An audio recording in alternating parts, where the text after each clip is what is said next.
Bonjour à toutes et à tous et bienvenue dans le programme Ludonote, les mondes du jeu vidéo. Durant notre précédent cours, on s'est intéressé à une histoire ludique du jeu vidéo et cette fois-ci, on va s'intéresser un peu plus à l'industrie, au développement, à la production de jeux vidéo. Tout d'abord, une introduction. On va s'intéresser au cycle de développement d'un jeu vidéo. Celui-ci est structuré en 4 grandes étapes. L'idéation, la génération de concepts de gameplay et des mécaniques, la pré-production, planification et prototypage pour valider les idées, la production, développement intensif des assets, du code, des mécaniques et des systèmes, et enfin la post-production, polissage, test, marketing et support post-lancement. Attention, ce cycle est itératif et nécessite des retours constants des parties prenantes pour garantir un produit final de qualité. Voici les étapes clés du développement. On va les définir un peu plus précisément. La pré-production, quels sont les objectifs? Définir la vision globale, créer des prototypes, établir les budgets et les plannings.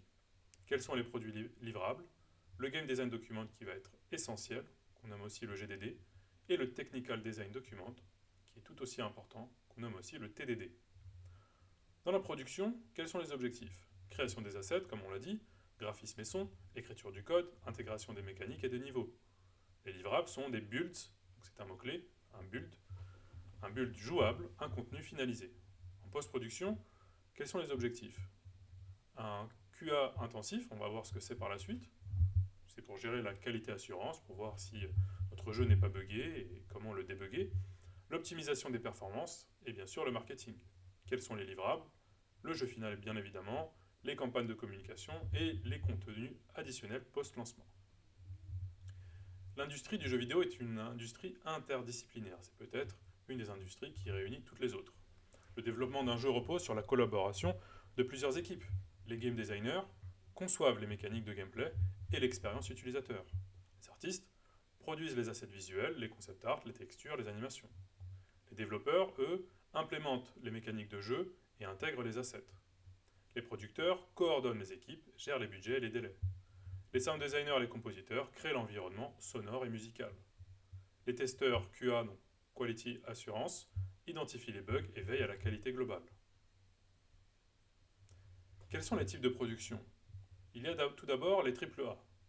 Quelles caractéristiques? Ce sont des productions à gros budget, avec des équipes très importantes, des longs cycles de développement. Quels sont les challenges des AAA? Gestion des ressources massives et surtout un respect des délais. Quelques exemples, évidemment, vous connaissez toutes et tous The Witcher 3 et Assassin's Creed. Il y a ensuite les jeux indépendants. Les caractéristiques, ce sont des petites équipes, des budgets plus modestes et un focus sur l'innovation. Les challenges, c'est une limitation des ressources humaines et financières. On peut avoir en tête Hollow Knight, Celeste, pourquoi pas Bread. Pour les mobiles, les caractéristiques sont un développement optimisé pour appareils mobiles, cycle court, souvent basé sur des modèles free-to-play. Les challenges, c'est une conception pour des plateformes avec des contraintes techniques et des audiences variées. On peut penser à Candy Crush Saga ou à Clash of Clans. Quelle différence entre développeur, éditeur et distributeur? Le développeur a pour rôle la création du jeu et est responsable de la production technique et créative. Par exemple, CD Projekt qui a développé le jeu Cyberpunk 2077. L'éditeur a pour rôle le financement, le marketing et la gestion de la distribution. Par exemple, Ubisoft et Electronic Arts. Quelle relation avec les développeurs? L'éditeur supervise les budgets, donne des retours sur les buts. Enfin, il y a le distributeur. Le distributeur a pour rôle la mise sur le marché des jeux. Cela peut inclure des plateformes numériques comme Steam, Epic Games ou PlayStation Now, Microsoft Xbox Store. On va s'intéresser un peu plus précisément sur la pré-production. Donc on l'a dit, la pré-production est la fondation d'un projet réussi, évitant les problèmes coûteux en phase de production. Quels sont les objectifs principaux? Définir la vision créative et technique, établir un plan clair pour la production, minimiser les risques techniques, financiers et créatifs. Quelles sont les conséquences d'une mauvaise pré-production? Le dépassement des délais et des budgets, le changement fréquent en production, qui coûtent énormément en temps et en ressources. Pendant la pré-production, il faut identifier le public cible, et définir une vision claire. Par exemple, on va faire une analyse démographique. Est-ce qu'on cible quelle est notre cible en termes d'âge, de sexe et de localisation. Quelles sont les habitudes de consommation, les plateformes utilisées, les genres favoris. En termes d'outils utilisés, on va utiliser des études de marché et des analyses de jeux concurrents. On va faire de la veille. Ici, on va devoir, à partir de cette étude démographique, identifier une vision claire, identifier le genre de jeu et les mécaniques principales, établir le ton, le style graphique et la profondeur narrative. On va devoir, pendant la pré-production, créer l'élément central de tout jeu qui s'appelle le GDD, le Game Design Document. C'est le document qui va décrire tous les aspects du jeu, le gameplay. Le gameplay, ce sont les règles du jeu, les niveaux, la description sur les personnages, les musiques, les ambiances, les tons. Quelle est la structure typique d'un GDD? On va y mettre la vision globale, la description des mécaniques de gameplay, les systèmes de progression et équilibrage, les références visuelles et sonores. En termes d'avantages, ça permet une communication claire entre les départements et une cohérence de la vision tout au long du projet. Le Technical Design Document, le TDD, lui, est un document technique détaillant les choix et contraintes techniques. Il inclut les outils, les moteurs, les librairies et les pipelines de production. Quelle est la structure typique d'un TDD? Tout d'abord, l'architecture du code et fonctionnalités clés, la gestion des assets, formats et poids, planification des intégrations, UI, audio, IA, etc. En termes d'importance, ça permet d'anticiper des problèmes techniques et garantit la faisabilité des concepts du GDD. Planification et budgétisation initiale. C'est vraiment très important. En termes d'éléments dans la planification, on va définir des jalons clés, on parle aussi de milestones. On va créer un calendrier de sprint ou d'itération, on va utiliser différentes méthodes comme la méthodologie Agile Scrum. Et on va pouvoir ainsi budgétiser. On va répartir les ressources en termes de main-d'œuvre, de licence, de matériel. Et il faut absolument prendre en compte les imprévus qu'on peut comptabiliser en moyenne entre 10 et 20% du budget total. Quels sont les outils couramment utilisés? On peut avoir en tête les logiciels de gestion de projet tels Jira, Trello ou Monday. Et aussi, évidemment, des tableurs budgétaires. Avant de se lancer dans un jeu, on va tout d'abord le prototyper, parce qu'un prototype, évidemment, ne coûte pas cher. Il faut tester un concept avant de pouvoir le développer en pleine version.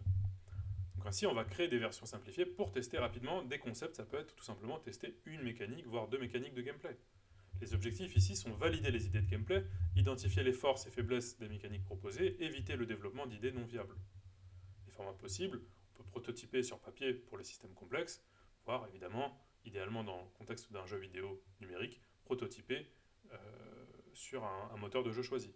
On peut voir ici, sur l'image de droite, une image d'un prototype du jeu, justement Assassin's Creed, avant même qu'il soit en version finalisée. Quelle méthodologie? Identifier une ou deux mécaniques principales à tester, développer un prototype jouable rapidement, 1 à 2 semaines, tester en interne pour recueillir des retours. Un exemple pratique pour un jeu de plateforme, c'est prototyper les sauts, les collisions et les interactions avec l'environnement. Quels sont les logiciels courants? On peut utiliser Unreal Engine avec le système Blueprints qui nous permet de faire du code sans code, ou Unity aussi avec son système de no-code ProBuilder. On peut voir à droite ici un prototype développé grâce au logiciel Unreal Engine. L'importance des retours est fondamentale. Il va falloir tester avec des utilisateurs, avec des sessions de playtesting, avec des membres de l'équipe ou des testeurs externes. L'idée ici, ça va être d'analyser les retours pour ajuster les concepts. Quelles sont les mesures clés? L'engagement, le temps passé à jouer, la difficulté perçue, évidemment le plaisir global. Par exemple, une mécanique de combat jugée peu intuitive peut être retravaillée avant la production. La collaboration est évidemment interdisciplinaire, on l'a dit. C'est un travail entre artistes et designers, créer des concepts visuels cohérents avec la vision globale, entre développeurs et designers, tester la faisabilité technique des idées de gameplay, avec les producteurs, coordonner les efforts et respecter les jalons et le budget, et les sound designers, prototyper les premières ambiances sonores et bruitages. Parlons un peu plus de la production, en termes de structuration et de communication. Sur la structuration des équipes, il y aura une création de départements spécialisés, le département des designers, des développeurs, des artistes, de la team audio et de la qualité assurance. En termes de hiérarchie, globalement, il y a cet ordre-là, producteur, lead de chaque département et membres des équipes. Le modèle de travail général peut être une méthodologie de type Agile Scrum ou de type Waterfall, on parle aussi de méthodologie séquentielle. Quelle communication interdisciplinaire? On va utiliser des outils en interne tels que Slack, Microsoft Teams, Confluence, voire pourquoi pas Discord. On va faire des réunions régulières, des stand-up quotidiens, des revues de sprint. Il y a une importance des synchronisations entre départements pour éviter les blocages. Mise en place des pipelines de production. Qu'est-ce qu'une pipeline justement? C'est une série d'étapes optimisées pour la création et l'intégration des assets. On peut en voir un exemple à droite entre une pipeline pour la pré-production, une pipeline pour la production et une pipeline pour la post-production. Exemple d'une pipeline graphique, un concept art tout d'abord, la modélisation 3D, la texturisation et le rigging, et intégration dans le moteur de jeu. Quelle est l'importance de la pipeline? C'est un gain de temps faramineux et éviter les doublons et les pertes de données. Quels sont les types de pipelines selon les départements? Pour les développeurs, pipeline de code, gestion des branches via Git, avoir une intégration continue et un déploiement continu pour tester les builds. Pour les artistes et les animateurs, une pipeline d'assets visuels pour versionnage et validation. On va utiliser Blender, Maya et Photoshop ou d'autres logiciels. Pour l'audio, gestion des assets sonores avec des outils comme Wwise ou Fmod. Et pour les QA, automatisation des tests avec des scripts dédiés. Intégration des outils de développement et surtout, on va s'intéresser un peu plus au moteur de jeu. Il y a un choix des moteurs de jeu. Il y a Unity qui a une forme de polyvalence utilisée pour des jeux 2D, 3D et mobile. Il y a Unreal Engine pour un rendu photoréaliste adapté pour des projets AAA. Et Godot qui est lui open source pour des projets indépendants. Quels sont les critères de sélection? Les capacités techniques, les graphismes, physique et VR, la communauté et le support, et les licences et les coûts associés.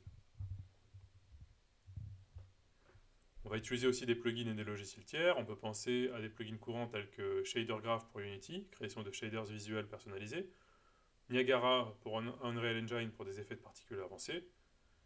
Et évidemment, on peut aussi penser à Houdini pour la génération procédurale pour les environnements et Substance Painter pour la texturisation avancée. Les avantages, c'est une accélération des processus de création et une augmentation de la qualité sans chercher à réinventer la roue. La gestion des itérations et des sprints agiles. La méthodologie agile, c'est un développement, on peut le voir sur le schéma à droite, un développement itératif, livrer des versions jouables régulièrement, avec ce qu'on appelle des sprints. On se donne un objectif précis sur un temps dédié, ça peut être de 2 à 4 semaines. La phase d'un sprint, c'est la planification, le développement, la revue de sprint, avec feedback interne et ajustement. Et les outils agiles qu'on va utiliser, c'est Jira pour suivre les tâches et burn down chart, Trello pour visualiser les workflows. Résolution des défis techniques. Tout d'abord, l'optimisation des performances. La performance est un objectif clé dans le jeu vidéo. L'idée, c'est de réduire les temps de chargement en gestion des assets en streaming, la limitation de l'utilisation de la mémoire, comme la compression des textures et les loads. Détection des bugs complexes, outils comme Unity Profiler ou Visual Studio Debugger, et enfin le débogage en équipe pour les cas critiques, tels que l'IA ou la physique. Résolution des défis créatifs. Il peut y avoir des conflits entre vision artistique et contraintes techniques, réduire les triangles sur des modèles 3D tout en conservant leur qualité, équilibrage du gameplay, donc ajuster la difficulté ou la progression selon les tests, et avoir évidemment toujours une approche collaborative avec des sessions de brainstorming pour trouver des solutions innovantes. Il y a une collaboration, comme on l'a dit, très forte entre les départements pendant la production, entre les développeurs et les artistes pour la résolution des incompatibilités entre les assets graphiques et les systèmes, entre les game designers et les développeurs avec une implémentation des mécaniques de jeu et ajustements en temps réel, entre les QA et tous les autres départements pour les feedbacks constants sur la jouabilité, les bugs et les performances. Les livrables de la production, comme on l'a dit, sont les builds intermédiaires, jouables à des étapes clés. On parlera d'étapes alpha, d'étapes bêta et d'étapes gold.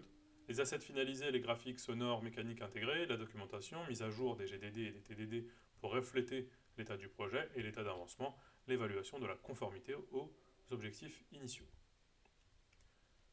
Première étape clé, le build clé, c'est la phase alpha. C'est la première version jouable complète du jeu, incluant toutes les fonctionnalités principales.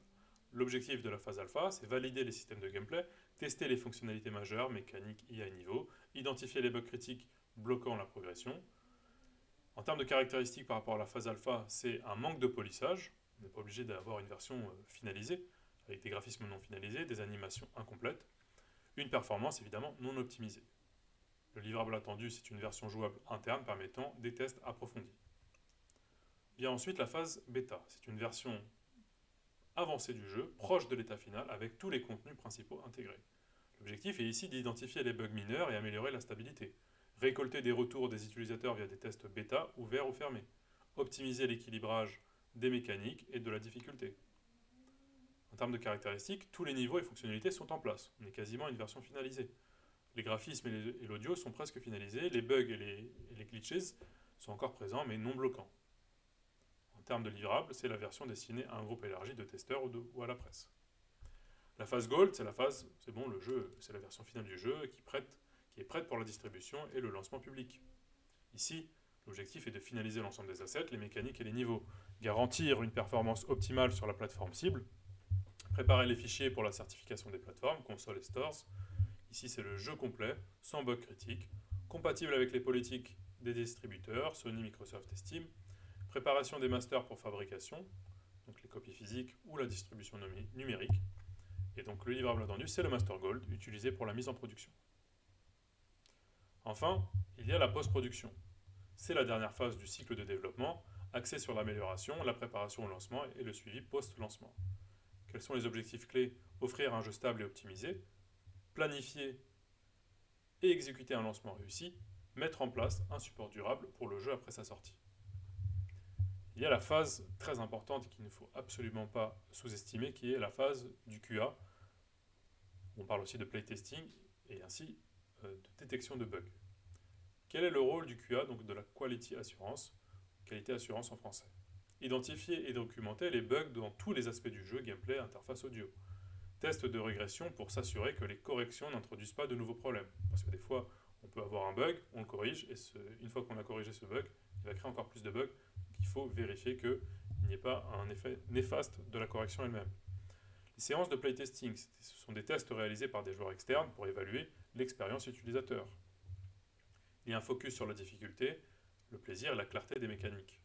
En termes d'outils et des techniques, on va utiliser des logiciels de suivi des bugs tels que Bugzilla ou Jira.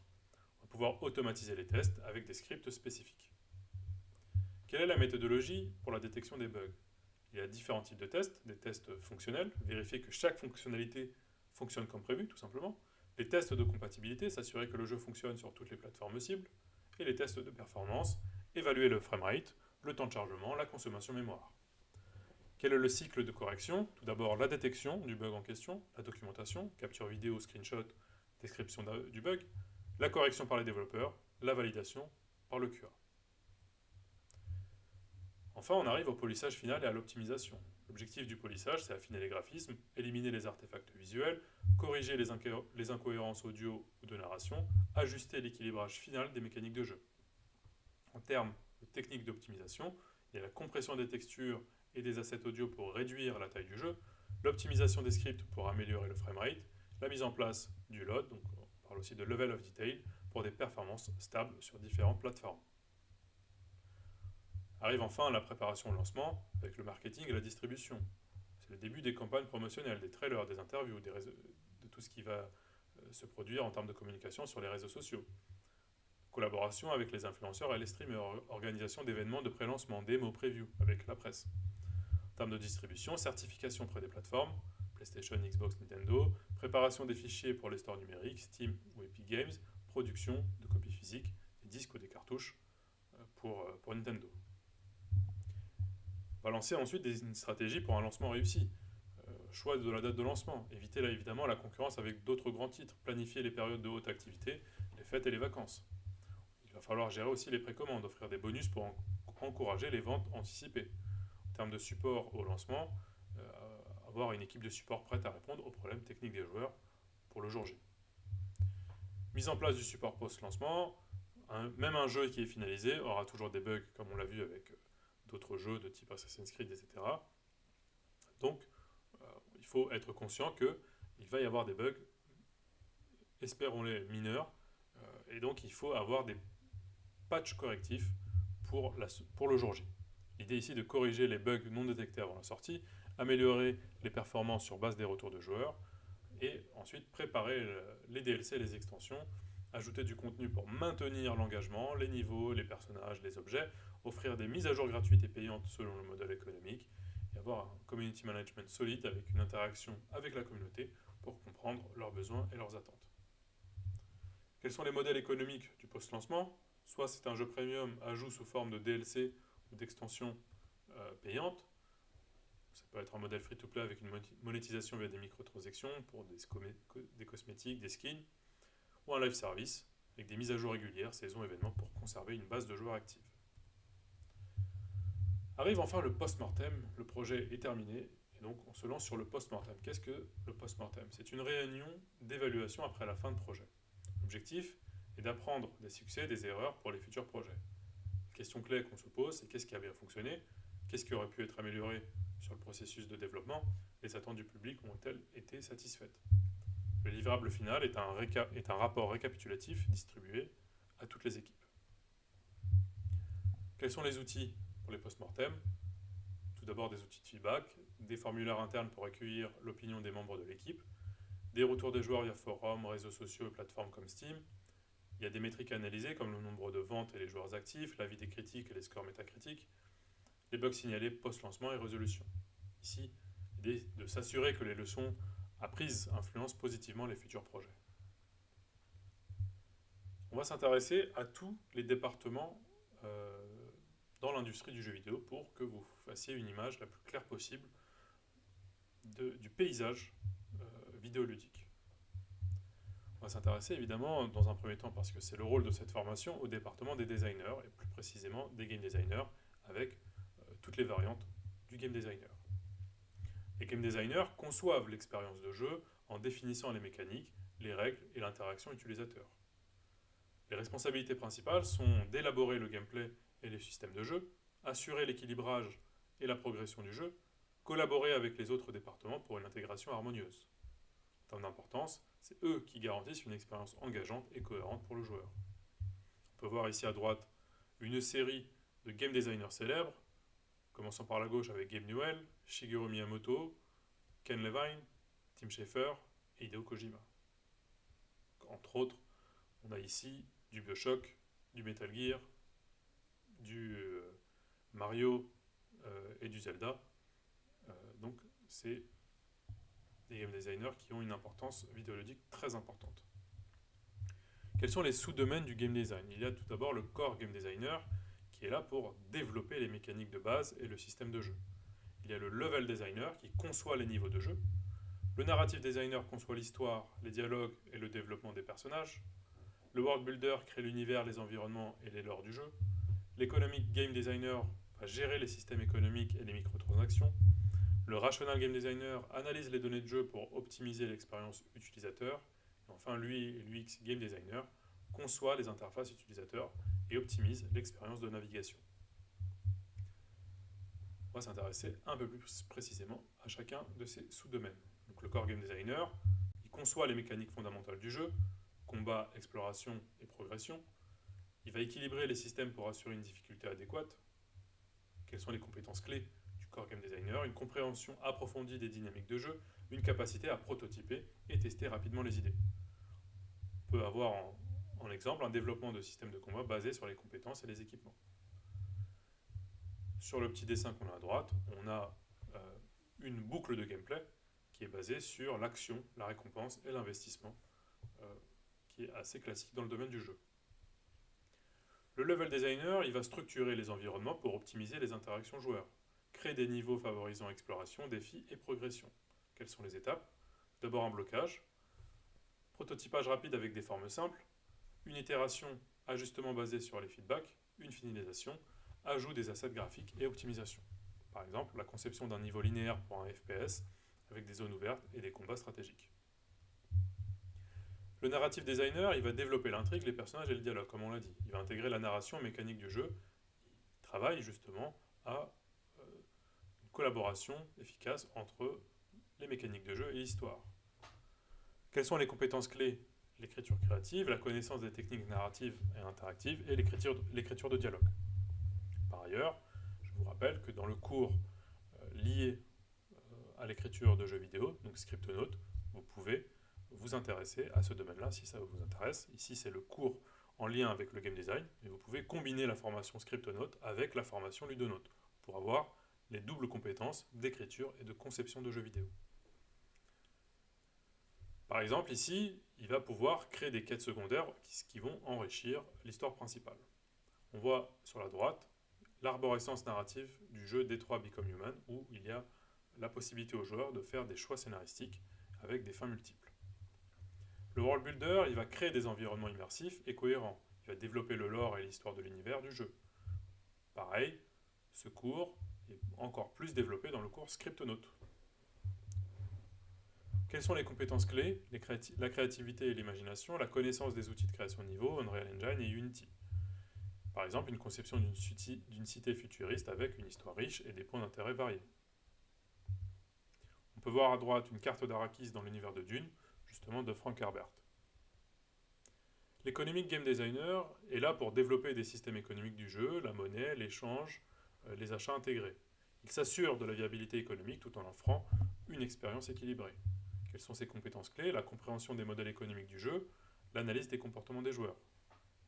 Par exemple, créer un système de récompenses et de boutiques en jeu qui favorise l'engagement. On voit à droite la boutique de Candy Crush Saga. Le Rational Game Designer, il est là pour analyser les données du jeu pour améliorer l'expérience utilisateur. On en reparlera un peu plus loin.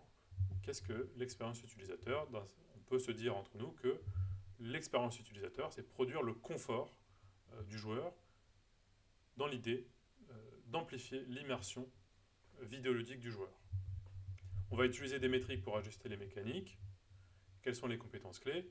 Compétences en analyse de données, compétences des outils d'analytics, Google Analytics, Tableau, voire Power BI.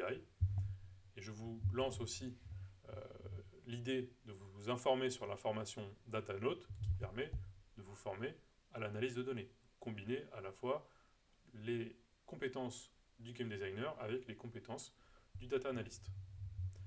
Quels sont les exemples? L'ajustement de la difficulté d'un niveau basé sur les taux d'échec des joueurs. L'idée ici est de rationaliser le développement du jeu. On peut voir sur la droite une technique qui vient de la conception à l'origine des usines maintenant qui est très utilisée dans les startups. Ça s'appelle le Lean Development, la Lean Production, ou ici ça va être le Lean Game Development. On peut voir toutes les étapes qui sont itératives. L'idée étant de produire en ayant le moins de déchets possible parce que l'argent est clé dans ce secteur. Lui et l'UX Game Designer. Leur rôle est de concevoir des interfaces intuitives et esthétiques. Optimiser l'expérience utilisateur pour une navigation fluide. Ici, les compétences, c'est maîtriser des principes de design d'interface, capacité à créer des prototypes interactifs. L'idée, on peut avoir en tête la conception d'un menu principal ergonomique facilitant l'accès aux différentes sections du jeu. On peut voir à droite la conception très schématique de l'interface utilisateur d'un jeu mobile, d'un prototype sous forme de maquette à la version finalisée. Il y a évidemment une collaboration entre tous les designers. Il y a la collaboration entre les narratives et les level designers. Ici, l'idée est de fusionner histoire et gameplay pour offrir une expérience immersive. Par exemple, intégrer des éléments narratifs dans l'environnement pour faire de la narration, ce qu'on appelle de la narration environnementale. Pourquoi pas des journaux, des inscriptions sur les murs, des PNJ interactifs. Créer des niveaux linéaires ou ouverts qui renforcent les enjeux narratifs. Avoir une collaboration sur des quêtes dynamiques influencées par l'architecture du niveau. Le processus, c'est des sessions de brainstorming sur l'interprétation visuelle des scripts narratifs, des feedbacks mutuels après les tests de niveau pour ajuster le rythme et les transitions. Quelle collaboration entre core et economic designer? Ici, l'objectif est de garantir que les mécaniques de jeu soutiennent un système de progression cohérent et engageant. Des exemples, c'est un équilibrage des coûts dans un système d'amélioration, exemple crafting, arbre de compétences, l'intégration de récompenses économiques en fonction des performances ou des choix du joueur, l'ajustement des taux de loot pour maintenir un sentiment de satisfaction sans frustrer le joueur. Le processus, ce sont des tests continus pour ajuster les courbes de progression et la difficulté. L'utilisation d'outils d'analytique pour surveiller le comportement des joueurs en temps réel. Et pareil, je vous invite à vous former sur la data, notamment avec le programme DataNote. Il y a une collaboration level designer et UI UX designer. Concevoir des environnements et des interfaces qui guident naturellement le joueur sans casser l'immersion. Car ici, dans le jeu vidéo, c'est l'immersion qui prime. Des exemples sont les placements stratégiques de points d'intérêt visuels pour diriger le joueur, par exemple de la lumière, des sons, des éléments de décor, et l'intégration d'indicateurs UI, par exemple des mini-cartes ou utiliser le HUD, qui va être adapté à l'architecture des niveaux. Avoir une optimisation des menus contextuels pour s'adapter à différents types d'exploration, par exemple la navigation dans un monde ouvert. Le processus ici est la révision des niveaux en fonction des feedbacks UI pour améliorer la lisibilité, des sessions conjointes de playtesting pour assurer la fluidité de l'expérience. Quelle collaboration entre Rational Designer et Game Designer? Utiliser les données justement qu'on va avoir sur le retour des joueurs pour optimiser chaque aspect du jeu. Fournir au core designer des statistiques sur l'utilisation des compétences ou des armes, analyser les retours des joueurs pour ajuster les niveaux créés par les level designers, identifier les problèmes de navigation ou d'ergonomie pour les UI et UX designers. Et le processus, c'est ici des rapports hebdomadaires basés sur des heatmaps, des taux de complétion de niveau, des sessions d'analyse avec tous les départements pour discuter des métriques et proposer des solutions. Et c'est typiquement là qu'il y a un lien entre le programme Datonaut et le programme Ludonaut. L'idée ici sur ces deux programmes est d'avoir les compétences de data analyst, de dashboarding, de visualisation de la donnée, et d'avoir les compétences du game designer, de comprendre les métriques, la conception du jeu. Quelle collaboration entre narrative et world builders? Créer un univers cohérent qui renforce l'immersion narrative, incorporer ici des détails visuels liés à l'histoire, l'architecture, les artefacts, les éléments culturels, la conception d'environnements évolutifs reflétant les choix du joueur, une utilisation d'ambiances visuelles et sonores pour appuyer les moments clés de l'histoire. Quel est le processus? Des réunions régulières pour aligner les statiques du monde sur les objectifs narratifs, des tests d'itération pour s'assurer que le monde raconte une histoire même sans dialogue. Entre UI UX Designer et Rational Designer, améliorer ici l'accessibilité et l'engagement des joueurs grâce à des données analytiques. En termes d'exemple, on peut avoir l'ajustement des tutoriels en fonction des taux d'abandon et des erreurs fréquentes, la simplification des menus ou interfaces selon les retours des joueurs testeurs, la mise en place des feedbacks visuels ou sonores pour guider le joueur. En termes de processus, il y a ce qu'on appelle les tests AB. On fait deux versions du même produit pour tester la nouveauté de l'une par rapport à l'autre, sur différents designs d'interface pour choisir le plus performant. L'intégration in fine des retours joueurs dans l'itération du design. Intéressons-nous cette fois-ci au département des artistes et des animateurs. Quelle est la pipeline des productions des artistes? On l'a dit, on l'a un peu dit au tout début. Tout d'abord, dans le domaine du concept art, on voit à droite ici, pour la conception d'un personnage, visualisation initiale de l'univers, des personnages et des environnements. On va utiliser comme outil Photoshop ou Procreate pour des esquisses et des peintures numériques. L'importance ici, c'est un alignement de la direction artistique avec la vision créative du jeu. Ensuite, il y a la modélisation 3D, transformation des concepts en modèles tridimensionnels, utilisation de logiciels comme Blender, Maya ou ZBrush, création de personnages, d'objets et d'environnements texturés. En termes du design, donc l'idée c'est par rapport à l'interface utilisateur, création d'interfaces intuitives qui respectent l'identité visuelle du jeu, avec une collaboration entre les UI designers et les UI game designers et les UX game designers pour optimiser la navigation. On va pouvoir ensuite créer les assets visuels. Donc, les étapes clés, c'est la modélisation, le développement des formes 3D pour les objets statiques et dynamiques, le texturage, donc ça va être l'ajout de matériaux réalistes via des outils comme Substance Painter, le travail sur les shaders pour simuler les effets physiques, le métal, le bois, la peau. Arrive enfin le rigging, l'ajout de squelettes numériques pour permettre l'animation, et enfin l'optimisation, la réduction du nombre de polygones pour améliorer les performances tout en maintenant la qualité visuelle. Par exemple, la création d'un personnage principal avec texture détaillée et animation in fine, comme on peut le voir à droite, prête à l'intégration. Les animateurs, c'est eux qui, par définition, donnent vie aux personnages. Donc là, il y a le processus d'animation des personnages, création des mouvements naturels, la marche, la course et le combat, ou aussi, on parle aussi d'idle, la position quand le personnage est juste debout et ne fait rien. Qu'est-ce qu'il fait? Il est censé quand même vivre. L'utilisation de techniques comme la capture de mouvement pour des animations réalistes, l'animation des environnements, intégration des mouvements dynamiques dans les décors, les arbres bougent, l'eau, il doit y avoir des objets interactifs. y a des effets spéciaux aussi à gérer, hein, les particules, les explosions, les jeux de lumière, et la simulation physique, l'interaction réaliste entre les objets et les personnages. On veut, quand un personnage tombe dans l'eau, on veut sentir que l'interaction est bonne. Les outils utilisés sont Autodesk Maya, Houdini et Unreal Engine Sequencer. Il y en a d'autres. On peut voir à droite l'animation d'un personnage sous forme de sprite 2D, où on va faire toutes les positions. En fait, ça ressemble à l'animation classique, où en fait, pour animer un personnage, eh ben, il va passer d'une image à une autre de façon fluide. L'intégration graphique dans le moteur du jeu, l'importation des assets dans le moteur, que ce soit Unity ou Unreal, faire des vérifications techniques, la compatibilité des fichiers, format FBX, OBJ, test des matériaux et textures pour assurer un rendu optimal. La gestion des loads, très importante, c'est les level of details pour les niveaux de détail en français pour optimiser les performances selon la distance d'affichage.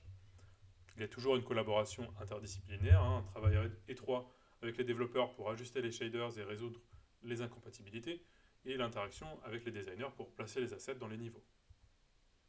Le processus dans chaque équipe était un processus d'itération continue. Il y a une collecte des retours des équipes, on l'a dit, avec les QA, les designers et les développeurs, avec une révision sur les modèles ou les animations en fonction des tests de gameplay. Quelques exemples d'ajustements fréquents, les personnages, est-ce que ce sont les bonnes expressions faciales, les bonnes postures pour renforcer l'immersion, les environnements, la réduction des détails dans les zones secondaires pour améliorer le framerate, l'UI, l'ajustement des couleurs et des polices pour une meilleure lisibilité. Quelques outils pour itérer rapidement, le versionning avec des logiciels comme Perforce ou Git, les prototypages rapides des modifications pour tester une situation réelle. Le département des développeurs, leur mission principale évidemment, ils sont clés aussi, traduire les concepts créatifs en fonctionnalités interactives et fonctionnelles dans le jeu. Les domaines clés sont la programmation du gameplay, l'implémentation des mécaniques définies par les game designers, le saut, les combats, les interactions, la programmation des systèmes, la gestion des menus, les sauvegardes, les systèmes de progression, et la maintenance technique, la résolution des bugs, l'amélioration continue. Les types de développeurs, il y a le gameplay programmeur, qui crée les interactions directes avec le joueur, le engine programmeur qui travaille sur les performances et les moteurs de jeu, l'EA programmeur qui implémente les comportements des personnages non joueurs, le networking programmeur qui développe les fonctionnalités multijoueurs, et le tools programmeur qui conçoit des outils pour améliorer les workflows des autres équipes. Le choix du moteur du jeu, on en a un peu parlé aussi. Unity est adapté aux jeux indépendants, mobiles 2D et 3D. Unreal Engine est idéal pour les jeux AAA car il est puissant et photoréaliste. Il y a des facilités d'utilisation des plugins. Il y a aussi la notion de budget et de ressources disponibles. Unreal est gratuit pour les petits projets et Unity est un peu plus permissif avec des licences flexibles. Il y a des moteurs alternatifs, on l'a dit, Godot qui est open source, et il y a aussi CryEngine, spécialisé dans les graphismes haut de gamme.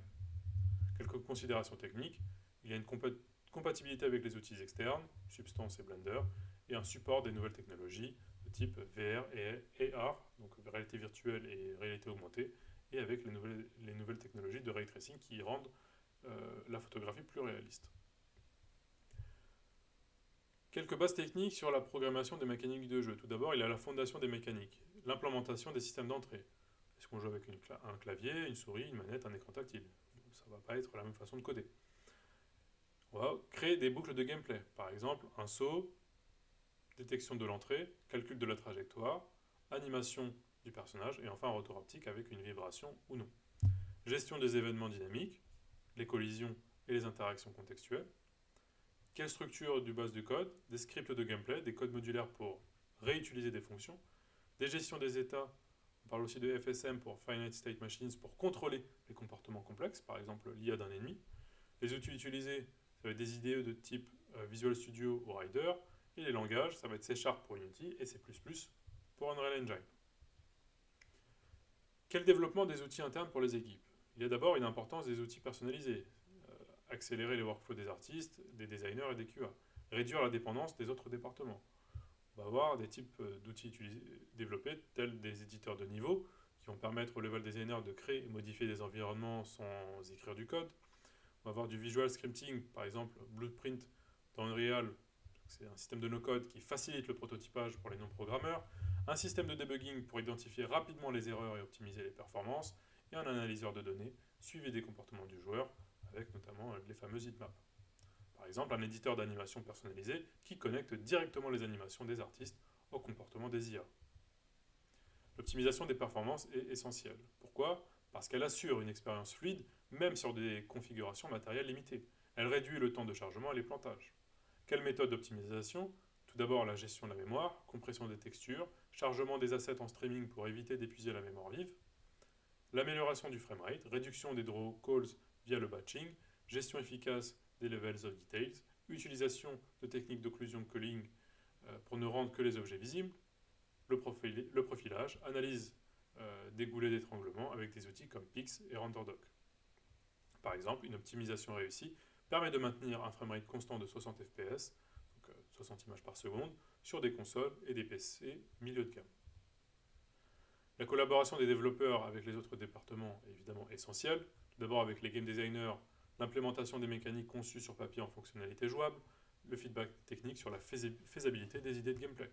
Avec les artistes et les animateurs, l'intégration des assets 3D comme on l'a dit, l'animation dans le moteur, l'ajustement des shaders et les matériaux pour un rendu réaliste. Avec le département audio, la synchronisation des sons avec les événements du jeu, l'intégration des systèmes audio dynamiques, changement de la musique en fonction de l'action, et évidemment avec les QA, la résolution rapide des bugs signalés pendant les tests, la priorisation des corrections pour respecter les deadlines. Le département audio et musique.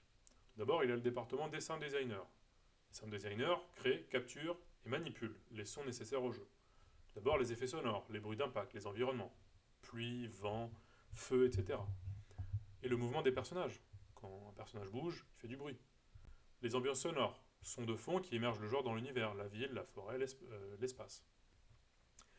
Il y a les effets dynamiques, les sons réactifs aux actions du joueur, les explosions, les ouvertures de portes, etc.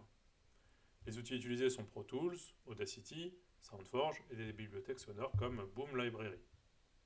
Les compositeurs composent les musiques qui soutiennent les émotions et l'ambiance du jeu. Ils vont développer des thèmes principaux, des mélodies mémorables qui identifient le jeu, des boucles musicales, des musiques adaptatives pour accompagner le gameplay, et des transitions dynamiques, des changements musicaux en fonction des actions du joueur. Les outils utilisés sont Logic Pro, FL Studio ou Cubase. Créer un paysage sonore immersif, c'est ce qui, par définition, va renforcer l'immersion du joueur. L'objectif ici est de placer le joueur au cœur de l'action avec un son réaliste et immersif. Quelques techniques clés, la spatialisation 3D, l'intégration de sons en fonction de leur position dans l'espace, par exemple un bruit de pas d'un ennemi venant de la gauche ou de derrière, l'enregistrement de terrain, capture de sons réels, nature véhicule pour une authenticité accrue, la synthèse sonore, la création de sons artificiels pour des éléments fantastiques ou futuristes, ou des ambiances dynamiques, des sons réactifs aux conditions du jeu, jour ou nuit, ou une météo changeante. Les outils utilisés sont Middleware Audio, WWise, Fmode, intégration dans Unity ou Unreal, et des logiciels de création sonore tels que Ableton Live ou Reactor. Les méthodes de synchronisation sont les event triggers. Les développeurs programment des déclencheurs, en anglais on parlera plus de triggers, dans le moteur du jeu pour jouer des sons à des moments précis. La timeline audio, l'utilisation des séquenceurs intégrés comme Unreal Engine Séquenceur pour aligner audio et animation. Les adaptations dynamiques, des systèmes réactifs pour adapter les sons aux variations de gameplay. Les défis fréquents sont la latence entre l'animation et le son, la cohérence sonore dans des scènes complexes avec plusieurs événements simultanés. Il y a une collaboration accrue entre les sound designers et les développeurs.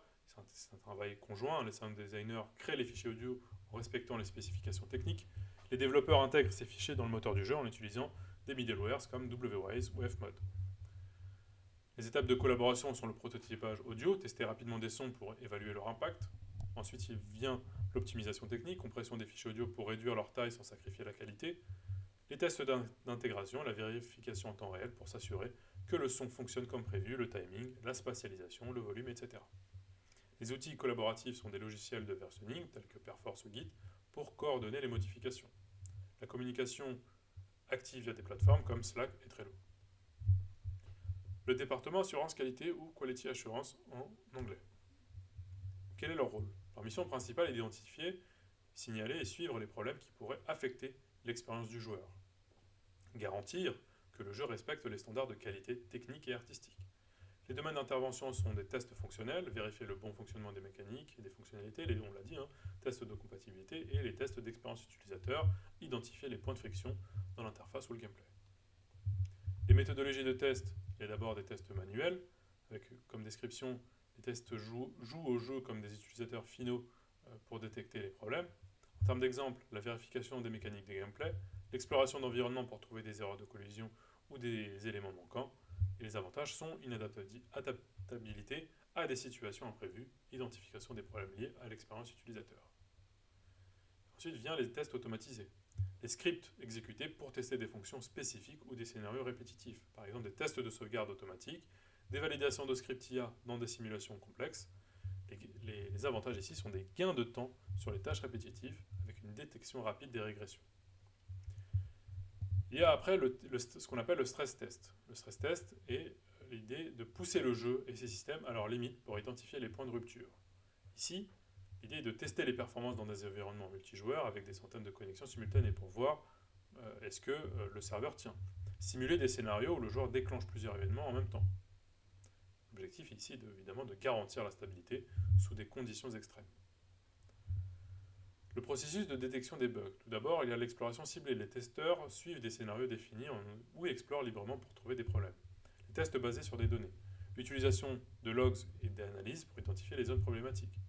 Type de bugs fréquents, ça peut être des bugs graphiques, des textures manquantes, du clipping, des bugs d'éclairage, des bugs de gameplay, des synchronisations des animations, une IA défectueuse, des bugs techniques, du plantage ou des problèmes de performance.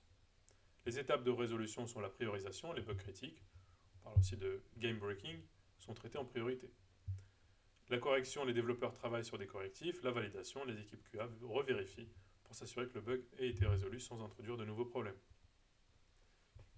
La communication entre l'équipe QA et les autres départements.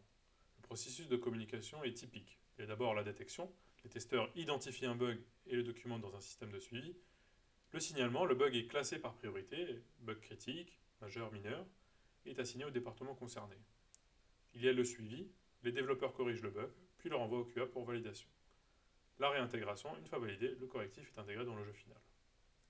Les outils de communication, Jira, Trello, Bugzilla, évidemment, et des réunions régulières pour suivre l'avancement des tests et des corrections. Le département production et gestion de projet. Le rôle de producteur est très important. Il a des responsabilités principales. Tout d'abord, superviser toutes les phases de développement, la pré-production, la production, la post-production. Assurer le respect des délais, du budget et de la qualité. Identifier et gérer les risques, les retards, les dépassements de coûts, les problèmes de coordination. Les compétences clés du producteur sont le leadership, motiver les équipes et résoudre les conflits, la communication, être le lien entre les départements, la direction et les éditeurs, la gestion de projet, prioriser les tâches et maintenir une vision claire des objectifs. Les types de producteurs sont le producteur interne, qui travaille directement avec l'équipe de développement, et le producteur externe, qui représente l'éditeur et veille à ce que les attentes commerciales soient respectées. La gestion des plannings et des deadlines est fondamentale. Les outils pour planifier, il y a les Gantt charts, par exemple, la visualisation des tâches et des dépendances, pourquoi pas via Microsoft Project ou Gantt Pro, et il y a la technique de la méthodologie agile avec les sprints, avec un découpage de travail en cycle court, utilisation de la méthode Scrum. On l'a dit, les milestones clés sont la phase alpha, un jeu jouable mais non finalisé, la phase bêta, un jeu complet mais nécessitant des ajustements, et la version gold, version finale, prête pour le lancement. Il faut absolument gérer les imprévus, il va y en avoir plein. L'idée étant de réévaluer les priorités si des obstacles surviennent, avoir une certaine forme de flexibilité dans la planification tout en maintenant les objectifs globaux. La budgétisation du jeu vidéo, quels sont les principaux postes de dépenses? D'abord le personnel, les salaires pour les développeurs, les artistes, les testeurs, etc. Les technologies, les licences des moteurs de jeu, que ce soit Unity, Unreal Engine, les logiciels, les serveurs. Pour le marketing, la publicité, la création de trailers, les événements promotionnels. Les tests, les QA internes ou externes, playtests utilisateurs, etc. Et la distribution, les frais de plateforme, Steam Console ou l'impression des disques physiques. Sur la gestion du budget, prévoir des coûts pour chaque phase de développement et allouer une marge pour les imprévus qui représentent 10 à 15 voire 20% du budget total.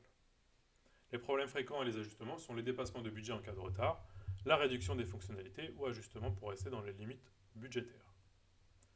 La coordination entre les différents départements, d'abord des réunions quotidiennes de type Scrum et synchroniser les équipes, identifier les obstacles. Les outils collaboratifs sont Slack et Trello, comme on l'a dit, et les rôles spécifiques, il y a le product owner qui va définir les priorités, le Scrum Master ici qui va s'assurer que les méthodologies agiles sont bien respectées. Pourquoi les méthodologies agiles? Les méthodologies agiles offrent une flexibilité pour s'adapter aux imprévus. Elles encouragent une livraison continue de valeur, avec les itérations fréquentes.